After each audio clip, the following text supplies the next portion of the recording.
өглөө зэрэг тооггүй, орой ороход захилгаангүй. За тоо төгсөнөөс хамаарат одоо ус тасарсан юм нөхцөл байдал өнөөдөр монголчууд Улаанбаатар хотод амьдарч байна. Энэ цаад утгаараа юу хэлсэн бэ гэхээр өнгөрсөн жил Монголын улс төрч дандаа ирээдүйн цаг дээр асуудлыг ярьдаг байсныг нотолж байгаа.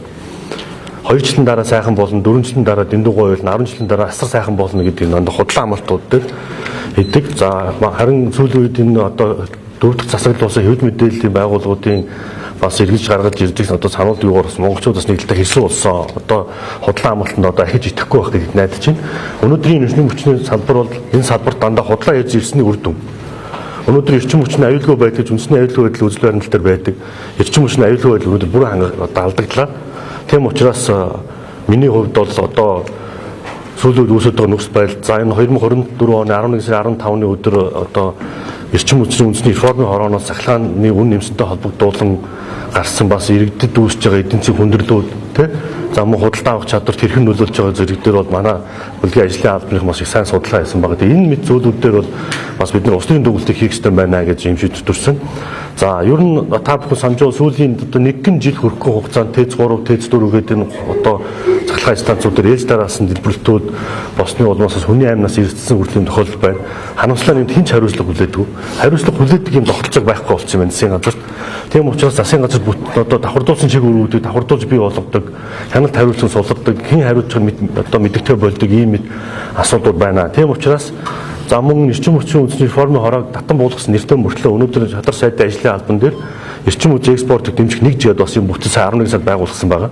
Тэгээ ингээд нэг салбарыг хэд хэдэн сайд ингээд тодорхой асуудлуудаар өөр асуудал ингээд хариуцдаг болоод ирэхээр хинч үүсэж байгаа нөхцөл байдал, үүсэж байгаа гэмтэл, ирээдүйд үүсэх одоо аюулгүй байдлууд хинч хариуцлага хүлээж чадахгүй нэг ийм тогтолцоо бий болсон байна. Тийм учраас миний бие өөрийнх нь бланкн дээр өнөөдөр Монгол Улсын ерөнхий сайд Зандан Шидэрт эрчим хүчний сайд Чойж Сүрэн, за Шадар сайд Дорж санд нарыг ажлын хариуцлага тооцож одоо огцруулахыг одоо шаард залан бичиг одоо явуулж байгаа. Яагаад тийм алан бичиг явуулж байгаа нэгдүгээр ерөнхий сайдын бүрэн ирэхэд халдаж болохгүй учраас хурлын гишүүдэд одоо шинэ үндсэн хуулийн дагуу одоо шаардлагал ирэх байгаа. За өмнө нь бол одоо хуулийн дагуу засгийн газрын сайдыг огцруулах тийм одоо алан бичгээр гаруй зураа явуулдаг байсан бол одоогийн шинэ үндсэн хуулиар одоо ерөнхий сайдын 100% бүрэн ирэхийн асуудал байгаа. Тэгээд бас одоо ерөнхий сайд одоо байнга ажлын хариуцлага ярьдаг. За мөн үр дүн шаарддаг одоо чуулган дээр байн тэгж ярьдаг. Одоо хамгийн томор ажлын хариуцлага алдсан 2 сайдтай хэрхэн хариуцлага тооцохыг бас хэдүүлээ харъя. Тийм учраас миний би өнөөдөр ерөнхий сайдад хандан эрчим хүчний сайд Чойж Сүрэн, за мөн Шадар сайд Дорж санд нарыг ажлын хариуцлага тооцож огцруулах чөлөөлөх юм асуудлыг одоо өнөөдөр алан бичгээр хургуулж байна. Энэ алан бичгт бол одоо үүсэж байгаа нөхцөл байдлуудыг маш тодорхой дурдсан, эрчим хүчний аюулгүй байдал хэрхэн алдагдсан тодорхой дурдсан.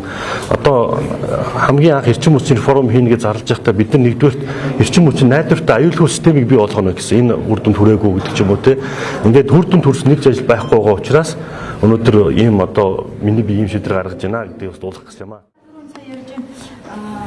Өнгөрсөн хугацаанд эрчим хүчний реформ хийх зөвлөл бол 10 тэрбум төсөвтэй байсан. Тэгээ бас Шадар сайдын ажлын хэсэгтээ бас давхар нэг ажлын хэсэг байгуулсан байсан. Сая 11 сард засгийн газрын хэрлэх газар дээр Шадар сайдын ажлын албан дээр эрчим хүчний экспортыг дэмжих нэг жигээд бас нэгж байгуулагдсан байгаа. Үндсэндээ бол тэр төр хороо нь одоо нэршлээ өөрчлөл очсон гэсэн үг. Тухайд улсын зөвлөж явахад бол Дорж санд сайдаас Жавхлан сайд руу 10 оны 5 тэрбум бүчээл ярина.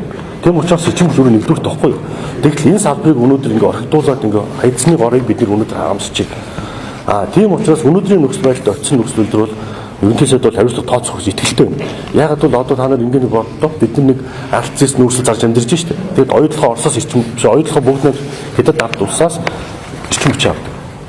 Эрдэнэ төл дээр Оросын улбараас эрчим хүч авдаг. Бид нар ийм эдийн засгийн эрхчлөөгүй байхад ийм эрчим хүчний эрхчлөөг байх бид нар дахиад эдийн засгийн эрхчлөлөөр ямар ч боломжгүй. Тийм учраас одоо байгаа бол ингээд асуудлыг нэг нэгээр нь шийдээд явъя. Бүгдийг нэг дор шийдэх гээд бас байх хэрэггүй. Бид нар төв байнг хэлж байгаа шүү. Сумын төв дээр 1.5 км зам 3 жил улсын цэвэр хувааж тавьж байгаа.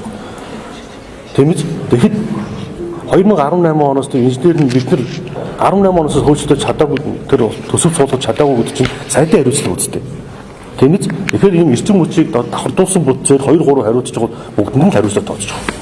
Энэ бол нэгдүгээр улсын шийдвэрхээс илүү баг монголчуудыг хүсэж өнөөдөр